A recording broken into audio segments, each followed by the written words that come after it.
जब कोई सिपाही शेखी बघारता था कि मैंने तो कुश्तों के पुश्ते लगा दिए और सबूत खाक भी नहीं पेश करता था, तो किसी को भी पूरी तरह यकीन नहीं आता था।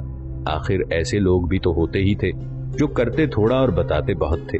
कटे हुए सर मौजूद होते थे तो सिपाही का कारनामा आंखों के सामने आ जाता था, और इस तरह कटे हुए सरों को गिनवाने का रिवाज चल निकला। हुक्मरान कासिम बेग ने धीरे से कहा, मैं कुछ अर्ज करूं? बाबर ने असबात में सर हिला दिया। कासिम बेग ने उसके करीब पहुंचकर चुपके से पूछा, इनाम के तौर पर तलवार दे दी जाए, आपको मंजूर है? बाबर के असलहा बरदार के पास उसके सोने के दस्ते वाली बगदादी तलवार भी मौजूद थी। बाबर ने उसे 2-1 बार कमर से लटकाया था, लेकिन फिर खोल के रख दी थी क्योंकि कुछ ज्यादा ही वजनी मालूम होती थी। इस बार वो इस तलवार को भी साथ लाया था जो असलहा बरदार की कमर से लटक रही थी। बाबर ने उस तलवार की तरफ देखा तो कासिम बेग ने उसके इरादे को भांप लिया। मोहतरम बेग, वजीर ने अहमद तंबल को मुखातिब करते हुए बाआवाज़े बुलंद कहा, दलेराना मुहिम से सुरखरू होकर आपका वापस लौटना हमारे हुक्मरान के लिए बाइस मुसर्रत है। आपने मिर्जा बाबर से अपनी दिली वफादारी का एक बार फिर सबूत दिया है। आलीजा और उनके सब दरबारी दुआगो हैं कि आपकी नेकनामी में इजाफा हो। औश में फातिहीन के एजाज में एक शानदार ज़ियाफत मुनक्किद की जाएगी और बहादुर सिपाहियों को इनामो किराम से नवाजा जाएगा। इस वक्त हमारे हुक्मरान आपको अपनी तिलाई दस्ते की तलवार अता कर रहे हैं। कासिम बेग ने असलहा बरदार से बगदादी तलवार लेकर अहमद तंबल की तरफ बढ़ाई। अहमद तंबल ने, जो अब भी घुटनों के बल बैठा हुआ था, तलवार को लेकर न्याम से 4 उंगल बाहर निकाला, इसका बोसा लिया और जज्बात की शिद्दत से मुर्तइश आवाज में बोला, आलीजा, आलीजा की सखावत को मैं मरते दम तक याद रखूंगा। कसम खाता हूं कि तमाम जिंदगी वफादारी के साथ आपकी खिदमत करता रहूंगा। उस रोज शाम को अंधेरा होते ही शहर के बाहर नस्ब सैकड़ों खैमों और शामियानों के सामने करनाओं और नक्कारों की आवाजें गूंजने लगी। मशालें रोशन की गईं, अलाव जलाए गए और शानदार ज़ियाफत शुरू हो गई। बेग, अहदेदारान सल्तनत, लश्करी और शाही खिदमतगार, सारे के सारे लोग जिन्हें चगरगों की भेड़ों और घोड़ों से कुछ न कुछ फायदा पहुंचा था, खुशियां मना रहे थे। ज़ियाफत के सिलसिले में तमाम मुअज़्ज़िज़ व मुमताज अफराद बाबर के आलीशान शामियाने के नीचे इकट्ठा थे, जहां साजिंदे अपने लतीफ मौसीकी से और मगन्नी अपनी बेहतरीन नगमात से उनकी तफरीह का सामान फराहम कर रहे थे। बाबर शामियाने के अंदर एक बुलंद चबूतरे पर बैठा हुआ था, जिस पर पहुंचने के लिए 4 सुनहरी सीढ़ियां बनी हुई थी। उसके नीचे दाहिनी जानिब अहमद तंबल मुअज़्ज़ज़ तरीन बेगों के दरमियान बैठा हुआ था। आज उसने फौजी लिबास की बजाय जरी का चोगा पहन रखा था। सर पर रुपहली दस्तार बंधी हुई थी और उसी रंग के पटके से बाबर की अता की हुई तिलाई दस्ते वाली तलवार लटक रही थी। उसे मुहिम की कामयाबी और शाही इनाम पर मुबारकबादें दी जा रही थी। अहमद तंबल को सबसे ज्यादा मुसर्रत कतलोग निगार खानुम और खानजादा बेगम की मुबारकबादों से हासिल हुई थी, जो उसके शामियाने में दाखिल होते ही मुबारकबाद देने वाले अव्वलीन अफराद में शामिल थी। बाबर की माँ और बहन अहमद तंबल की कतार ही में उसकी तरफ कुछ मुड़ी हुई बैठी थी और वो वक्तन फवक्तन कनखियों से उन्हें देख लेता था। खानजादा बेगम का शरीरा बदन और उसका कोसे कज़ा की तरह झिलमिलाता हुआ दिलकश सतरंगी रेशमी लिबास बेग को बेखुद किए दे रहे थे, उसकी सबसे शीरीं आरजुओं को तक़वियत पहुंचा रहे थे। नौजवान हुक्मरान की ज़ियाफतों में मैनोशी का चलन न था और खुद बाबर ने भी उस वक्त तक जाम को कभी होंठों से नहीं लगाया था।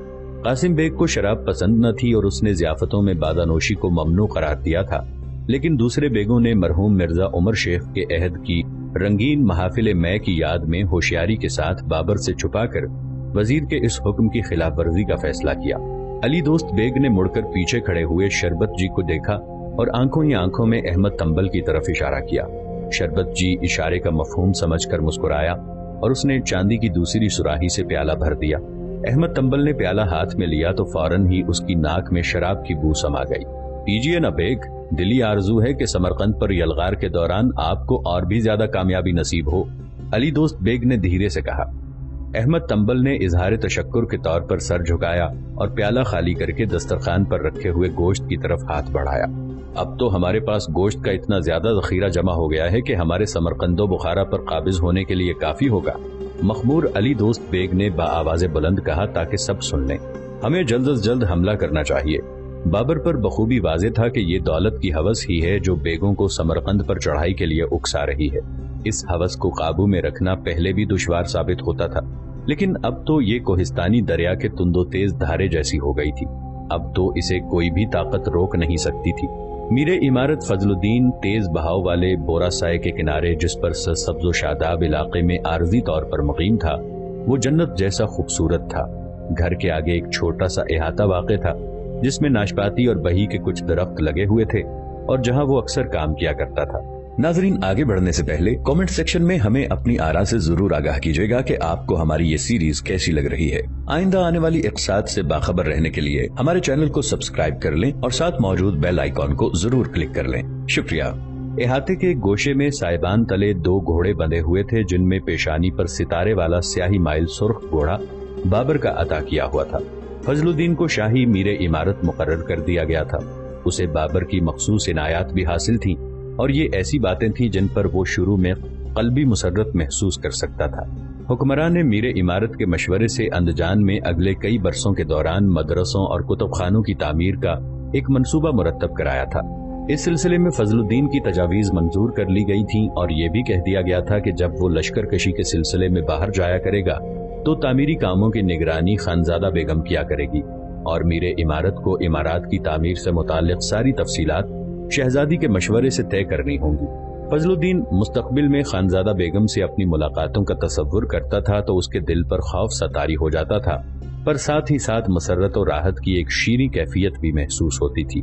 لیکن اسے گزشتہ روز ہی معلوم ہوا تھا کہ بابر ایک بار پھر سمرقند پر حملہ کرنے کا ارادہ رکھتا ہے، جس کے لیے سلطنت کی ساری قوت و دولت درکار ہوگی اور عمارتوں کی تعمیر سے متعلق کام غیر متعین مدت کے لیے ملتوی کر دیے جائیں گے۔ اسے یہ فکر لاحق ہو گئی کہ اگر بابر سمرقند پر قابض نہ ہو سکے یا خدا نخواستہ انہیں شکست کا منہ دیکھنا پڑا تو کیا ہوگا۔ اس صورت میں تو خود اس کے سارے خوابوں کا چکنا چور ہو جانا یقینی ہے، اور حکمراں کے سمرقند فتح کر لینے کا بھی تو کوئی مطلب ہوگا کہ وہ ماورن نہر کے فرما روا بن کر وہیں ٹھہر جائیں۔ تب کیا وہ فرغانہ کا پہلے ہی کی طرح خیال بھی رکھ سکیں گے؟ پہلے تو دارالحکومت کے حسن کو دوبالا کرنے پر توجہ مبذول کی جاتی ہے، اور تب بھلا اندجان دارالحکومت بن بھی سکے گا؟ اس فانی اور ناپائیدار دنیا میں میر عمارت کے سارے کام اور منصوبے محض ریت کے تودوں کی سی حیثیت رکھتے تھے۔ فضل الدین علم ہندسہ کی ایک کتاب کے اوراق بے دلی کے ساتھ الٹ رہا تھا اور اس کی مزاجی کیفیت بری طرح چوپٹ ہو چکی تھی۔ اتنے میں گھر کے پھاٹک پر کسی نے دستک دی۔ سن رسیدہ ملازم جو سائبان کے نیچے چوبی بیلچے سے لید ہٹا رہا تھا پھاٹک کے پاس گیا اور وہاں سے برآمدے میں لوٹ کے کہا، کوئی آپ سے ملنے آیا ہے آقا۔ آخر یہ کوئی ہے کون؟ چیتھڑوں میں ملبوس ہے پر دیکھنے میں تندرست بانکا لگتا ہے، کہہ رہا ہے میں ان کا بھانجا ہوں۔ میں نے کہا کہ یہیں پھاٹک کے پاس انتظار کرو۔ بھانجا؟ ارے سنو سنو۔ فضل الدین نے اٹھ کر چرمی پتابے پہنے اور نیموا پھاٹک کے قریب گیا۔ پھٹا پرانا غبار آلود چوغا اور گھسے کٹے جوتے پہنے ہوئے ایک طویل قامت نوجوان بے حس و حرکت کھڑا ہوا تھا اور اس کی آنکھیں چمک رہی تھیں۔ فضل الدین کو اس کی آنکھوں اور مسکراہٹ بہت پہچانی سی لگی۔ مامو جان؟ نوجوان خود پر قابو نہ پا سکا اور فضل الدین کی طرف لپکا۔ طاہر، طاہر جان۔ میر عمارت نے اسے گلے لگا کر باہوں میں جکڑ لیا۔ زندہ ہے، ہر طرف کی موت کا منہ چڑھا رہا ہے۔ میرا بھانجا، اف کتنی مشکل سے میں تجھے پہچان سکا۔ کتنے زیادہ بدل گئے ہو تم۔ لیکن تمہیں یہ ہوا کیا ہے؟ یہ نہ پوچھئے مامو جان۔ خیر ٹھیک ہے، آؤ اندر آؤ نا، بعد میں سب بتا دینا۔ اس ملاقات کے اولین لمحات ہی میں فضل الدین کو ساری باتیں یاد آ گئیں۔ نہیں، طاہر نے 3 سال قبل دنیا سے کوچ نہیں کیا تھا۔ سلطان احمد کے حملے کو ناکام بنا دینے والا یہ دلیر نوجوان خدا کے فضل و کرم سے زندہ بچ گیا تھا، اور وہ شیطان سمرقند کے سابق حکمران اور بدنام شیطان کا سپاہی یہ سمجھ کر کہ اس نے اپنے نیزے سے طاہر کا کام تمام کر دیا ہے گھر کے احاطے سے نکل گیا تھا۔ بیچاری میری ہمشیرہ، فضل الدین نے سوچا۔ لہو لوہان طاہر کو اوندھے پڑے دیکھ کر یوں بے ہوش ہو گئی تھی کہ پھر ہوش میں آنا نصیب نہ ہوا۔ وہ خود طبیبوں کو بلا لایا تھا جس کے علاج کے 3 دن بعد طاہر کو ہوش آ گیا تھا۔ نیزے کے وار سے اس کا ایک پھیپھڑا بھی تو ضرور زخمی ہو گیا تھا، لیکن دل اور جگر کو کوئی نقصان نہیں پہنچا تھا۔ طاہر اپنی نوجوانی اور طاقت کی بدولت دھیرے دھیرے صحت یاب ہو گیا تھا۔ رشتہ داروں اور ہمسایوں کا کہنا تھا کہ موت جو طاہر کو دنیا سے اٹھا لے جانے کے لیے آئی تھی، اس کی بجائے اس کی ماں کو اٹھا لے گئی۔ فضل الدین بہن کے فاتح چہلم کے بعد قوا سے چلا آیا تھا اور اس کے بعد اسے اپنے بھانجے کی کوئی خبر نہیں ملی تھی۔ میرے محترم برادر نسبتی کا کیا حال ہے؟ تندرست ہے نا؟ فضل الدین نے طاہر کو برآمدے میں چلنے کا اشارہ کرتے ہوئے پوچھا۔ ابا جان نے آپ کو سلام کہا ہے، اور ہاں مامو جان، میں کوئی سال بھر سے قوا نہیں گیا ہوں۔ رشتہ داروں نے ابا جان کی دیکھ بھال کے لیے کوئی بیوہ بڑھیا تلاش کر دی تھی۔ लेकिन मुझे हर वक्त वालिदा मरहुमा की याद सताती रहती थी और वहां रहने को जी नहीं चाहता था। लेकिन जो यादें उसके क़वा छोड़ने का बायस बनी वो सिर्फ माँ ही से मुताल्लिक नहीं थी। बदनसीब राबिया का ख्याल भी उसके दिलो दिमाग पर छाया रहता था। उसने मदद के लिए जो चीख बुलंद की थी वो ताहिर के कानों में बराबर गूंजती रहती थी। 13 साल तो वो बिल्कुल समरकंद तक पहुंच गया था। रास्ते में कभी फसलें काटने वाले मजदूर की हैसियत से काम किया करता, कभी कारवानों के साथ इधर उधर भटकता रहता। हर जगह राबिया की तलाश जारी रखी और बराबर पूछता रहा, कहीं मेरी बहन को तो नहीं देखा, उसे सुल्तान अहमद के सिपाही पकड़ कर ले गए हैं। लेकिन कहीं भी कुछ अता पता ना मिल सका। जमाना बड़ा पुराशोभ था। सुल्तान अहमद ने जिस साल फरगाना पर हमला किया था उस साल वो राही अदम हो गया था। उसका लश्कर टूट के बिखर चुका था। तख्त पर पहले उसके भाई सुल्तान महमूद ने कब्जा किया, फिर सुल्तान महमूद के बेटे बायसंगपूर ने। भाई भाई के खिलाफ हथियार उठा रहा था और बेटा बाप के खिलाफ। किसी शख्स ने ताहिर को बताया कि ताशकंद में बहुत सी दाश्ताएं फरोख्त की गई हैं, तो उसने ताशकंद का रुख किया। गुज़श्ता साल वो पैदल चलता हुआ इस हाल में ताशकंद पहुंच गया था कि पेट भर खाना मुयस्सर नहीं होता था और कपड़े बुरी तरह फट चुके थे। लेकिन राबिया वहां भी ना मिली। जिंदगी गदले दरिया की तरह बहती हुई गुजरती जा रही थी। ताहिर को एहसास था कि उसकी तलाश लाहासिल है। गदले दरिया से मोती ढूंढ निकालना किसी के बस की बात नहीं। फिर भी उसके पांव रुकने का नाम नहीं ले रहे थे। मेरे अजीज भांजे, तुम 3 बरसों से थकन की परवाह किए बगैर उस बदनसीब लड़की को तलाश करते फिर रहे हो, जिससे साबित होता है कि तुम बड़े नेक दिल हो। मैं वफादारी को सच्चे मर्द की सिफत तस्वुर करता हूँ, लेकिन यूं ही दर बदर भटकते रहने का मतलब तो अपनी सेहत से हाथ धो बैठना है। फिर ये भी ना भूलो कि उस लड़की की खुद अपनी किस्मत भी है और किस्मत का लिखा पूरा होकर रहता है। अगर वो जिंदा है तो यकीनन किसी की शरीके हयात बन चुकी होगी। अब तो शायद उसके बच्चे भी हों। आखिर पूरे 3 बरसों तक उसे कंवारी कौन रहने देगा? तुम खुद ही सोचो ना। सोचने को तो मैं भी जाने कब से यही सोच रहा हूँ मामू जान, लेकिन मैं तो अपने दामन से एक बहुत बड़ी गलती का दाग धोना चाहता हूँ जो राबिया के सिलसिले में मुझसे सरजद हो गई थी, और कुछ भी नहीं। कौन सी गलती? राबिया के वालिदैन उसे अंदजान भेजना चाहते थे, लेकिन मैंने उसे कौवा में ठहरने पर राजी कर लिया था। मगर ताहिर, आखिर तुम्हें कैसे इल्म हो सकता था कि क्या और कब होने वाला है?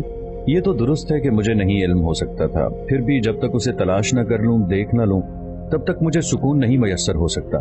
जैसा कि आप फरमा रहे हैं, अगर राबिया की शादी हो चुकी है और वो अपने नए खानदान के साथ जिंदगी बसर कर रही है तो मैं मुकद्दर के आगे सरे तस्लीम खम कर दूंगा। लेकिन ऐसा ना हुआ तो उसका अपना कोई घर बार ना हो और आज भी निजात दिलाने वाले का यानी मेरा इंतजार कर रही हो, तो आखिर मैं तो उसे अब भी फरामोश नहीं कर पा रहा हूं ना। अगर वो भी मुझे फरामोश न कर सकी हो तो? फजलुद्दीन ने उदासी के साथ इस्बात में सर हिलाया। 3 साल बीत चुके हैं, 3 साल। हमें से हर एक फर्द बदल चुका है, लेकिन लगता है कि दर्द दिल लादवा है। फिर उसने गुफ्तगू का रुख बदल दिया। सुनो ताहिर जान, तुम्हारा मामू दौलतमंद हो गया है। फजलुद्दीन ने बगली जेब में हाथ डालकर खुंदरेदार स्याह चरमी थैली निकाली। पहले कुछ अशरफियां देने का इरादा किया, फिर पूरी थैली ही बांझे की तरफ बढ़ा दी। तुम बाजार चले जाओ, जुमे का दिन है, ढेरों चीजें आई होंगी, तुम्हें जो कुछ चाहिए खरीद लो। अरे नहीं मामू जान, ऐसा ना कीजिए, बस कुछ पैसे बतौर कर्ज अनायत कीजिए। खैर ठीक है, बतौर कर्ज ही सही, जितनी जरूरत हो ले लो, जब कभी गुंजाइश निकले वापस कर देना। ये दूसरी बात हुई। शाम हो रही थी तब कहीं जाकर ताहिर घर लौटा। उसने अपने लिए सिपाहियों वाले उम्दा बूट, मुगलई टोपी और मोटे ऊनी कपड़े का चकमान खरीद लिए थे। वो घिसे घिसाए न्याम वाली एक तलवार भी लिए हुए था, जिसे कोई सिपाही गालिबन काफी इस्तेमाल कर चुका था। फजलुद्दीन दंग रह गया। भला ये तलवार काहे के लिए? भर्ती अफसर बाबर के लश्कर में रजाकाराना तौर पर भर्ती होने वालों के नाम लिख रहा है ना। मीरे इमारत अब समझा कि उसका भांजा किस इरादे से औश आया है और उसका दिल दहल गया। अरे ताहिर, तुम तो पागल हो गए हो।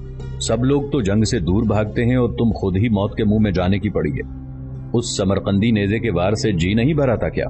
मामू जान, उस नेजे के बाद से तो जाने कितनी ही बार मौत के मुंह में जा चुका हूँ। ताशकंद में एक बेग किसी गरीब लड़की की बेटी को जबरदस्ती उठा के ले जाना चाहता था, जैसा कि राबिया के साथ हुआ था। मैं बर्दाश्त न कर सका, मामले में फान पड़ा और देखिए मेरे चेहरे पर उस बेग के खंजर के जख्म का निशान मौजूद है। तुम अभी तक ये भी नहीं समझ सके कि दुनिया में चलती उसकी तलवार है जो ताकतवर हो। इसीलिए तो मैं ताकतवर फौज में शामिल होना चाहता हूँ।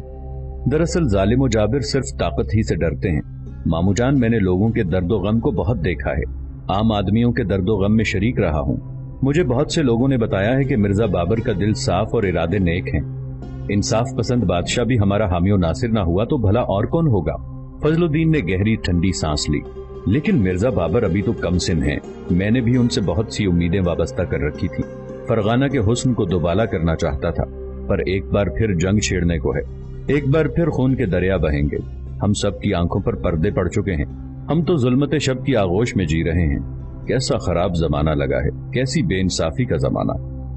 ख्याल रहे कहीं तुम भी बेगों के आलाकार बनकर न रह जाओ। मेरा एतबार कीजिए मामू जान, इसकी नौबत नहीं आएगी। मैं बेइंसाफी को तकवीयत नहीं पहुंचाऊंगा। खुद बाबर भी तो बेगों की हाँ में हाँ मिलाते रहते हैं, बेइंसाफी ही की तकवीयत पहुंचा रहे हैं। तो शायद इसका सबब यह है ना मामू जान कि मिर्जा बाबर के पास वफादार सिपाहियों की, मुझ जैसे वफादारों की कमी है। उनका लश्कर तो बस बेगों के दस्तों पर ही मुश्तमिल है। अरसे से यही दस्तूर चला आ रहा है। बात यह है कि मैं अपने लिए कोई और राह नहीं तलाश कर सका, और तने तनहा मैं कुछ भी तो नहीं कर सकूंगा। फजलुद्दीन ने ताहिर का गौर से जायजा लिया। नहीं, इस नौजवान का इरादा बदला नहीं जा सकता था, किसी तरह भी नहीं। जी हाँ, वो कहता है तुम्हारे पास तो घोड़ा भी नहीं है, पैदल फौज में भर्ती करेंगे। वैसे मैं पैदल चलने का आदी भी हो चुका हूँ, और ये भी सोचा है कि पैदल सिपाही ही सबसे ज्यादा लुक़्मा अजल बनते हैं। इससे क्या होता है, मैं एक जंग में हिस्सा लूं या 40 जंगों में, मरता तो वही है जिसकी किस्मत में ही मरना लिखा हो। अब रहने दो ताहिर, ये मौत और जंग की बातें बहुत हो चुकी। सुबह को नाश्ते के बाद फजलुद्दीन ने नौकर से साइबान तले बंधे दोनों घोड़ों पर जेन कसने को कहा। तुम इसे ले लो।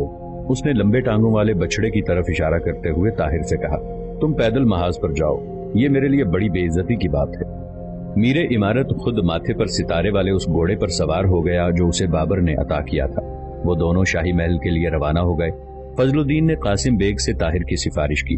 मैं हुक्मरान से ये अर्ज करना चाहता हूँ कि वो अजराहे इनायत मेरे भांजे ताहिर को अपने मुहाफिज दस्ते में रख लें। ये नौजवान आखिरी दम तक मिर्जा बाबर का वफादार सिपाही रहेगा। कासिम बेग ने देखा कि ताहिर कितना तंदुरुस्त और तवाना है। अरे नौजवान, तुम पहले भी फौज में रह चुके हो क्या? उसने ताहिर के चेहरे पर जख्म के निशान की तरफ इशारा करते हुए पूछा। नहीं, कभी नहीं, ताहिर ने रुखाई और बेबाकी से जवाब दिया। फजलुद्दीन जल्दी से बोल पड़ा। जनाब अमीरुल उमरा, मेरा भांजा वैसे तो पुश्तीनी ज़रात पेशा है, लेकिन इसमें सिपाही की तमाम सिफात, ताकत, जसारत, जहानत पाई जाती है। आपको याद है ना, कवा में पुल को पार करते वक्त समरकंदी लश्कर को कितना जबरदस्त नुकसान उठाना पड़ा था। उस वक्त हमें फतह से हमकनार करने वालों में से एक यही ताहिर था। फतह इसने दिलाई थी। कासिम बेग ने यकीन न करते हुए दरियाफ्त किया। वो कैसे? मीरे इमारत ने मुख्तसरन जो किस्सा बयान किया उससे जाहिर हो गया कि गांव के नौजवानों ने ऐसा कारनामा अंजाम दिया था जिसे बेग और सिपाही भी नहीं अंजाम दे सकते थे। कासिम बेग को किसी तरह यकीन ही नहीं आ रहा था। पता तो हमें परवरदिगार ने दिलाई थी जनाबे मीरे इमारत। बेशक खुद परवरदिगार ने ही इस तंग पुल को ढाने का ख्याल इन नौजवानों के दिलों में डाला था। इस मौके पर ताहिर शदीद जख्मी हुआ और मरते मरते बचा था कासिम बेग साहब। अच्छा, और वजीर ताहिर को जरा गर्मजोशी के साथ देखने लगा। लगता है तुम्हें समरकंदियों से इंतकाम लेना है, क्यों नौजवान? जी हाँ, कासिम बेग ने भर्ती अफसर की तरफ जो पीछे ही खड़ा हुआ था मुड़ के कहा। इस नौजवान का नाम उन सिपाहियों में शामिल कर लीजिए जो कोहे चहल मुहर्रम के दामन में जेरे तरबियत हैं। फिर उसने फजलुद्दीन से मुखातिब होकर कहा, वहाँ हमारे बेहतरीन सिपाहियों को भेजा गया है जिन्हें हम हुक्मरान के मुहाफिज दस्ते के लिए तरबियत दिला रहे हैं। बेगों की मजलिस मुशावरत ने समरकंद पर जल्द ही हमला करने और तमाम जरूरी तैयारियां औश ही में मुकम्मल कर लेने का फैसला किया। बाबर अपनी मां कतलोग निगार खानुम का सामना करने से कतरा रहा था। उसे कूच से कब्ल की मसरूफियात से कुछ वक्त मिलता भी था तो उसके दौरान अपने शामियाने में तन्हा किताबों का मुताला करता रहता था। आज नमाज मगरिब के बाद वो अपनी तुज़्क में वालिद के इंतकाल के मुतालिक लिख रहा था तो मीरे खादिम अंदर दाखिल होकर इत्तला दी कि कतलोग निगार खानुम और अली दोस्त बेग मुलाकात करना चाहते हैं। बाबर ने अपना रोजनामचा बंद कर दिया, दर तक जाके मां का इस्तकबाल किया और उसे लाकर ख्वास के लिए मुतय्यन जगह पर बिठाया। कतलोग निगार खानुम का चेहरा उतरा हुआ था। उसकी पेशानी से जरा ही ऊपर मांग के करीब बालों की एक सफेद लट साफ नजर आ रही थी। ये 40 साला खातून अब बुढ़ियों के से कपड़े पहनती और कमर झुका के चलती थी। बाबर को मां की हालत देखकर अफसोस हुआ और उसने गहरी और धीमी आवाज से वो बात खुद ही छेड़ दी जिसे कहने का चंद लम्हात कलील तक कतन इरादा नहीं रखता था। वालिदा मोहतरमा, आप ये ना सोचें कि मैंने आपके मशवरे को फरामोश कर दिया है। समरकंद से वापस लौटकर इंशाअल्लाह ताला वो सारे काम सर अंजाम दूंगा जिनके मुतालिक आपने फरमाया है। अल्लाह कादिर मुतलक और हमादा है, हम उसके बंदे हैं, हमें कोई शिकायत नहीं करनी चाहिए। میری دعا ہے فرزند ارجمند کہ خدا اپنے فضل و کرم سے آپ کے سارے نیک ارادوں کو پورا کرے۔ علی دوست بیگ نے اپنے طاقتور ہاتھوں کو دعا کے انداز میں اٹھایا، الہی آمین، اور اس نے اپنی بڑی بڑی موٹی موٹی انگلیاں بے ریش چکنے چہرے پر پھیر لیں۔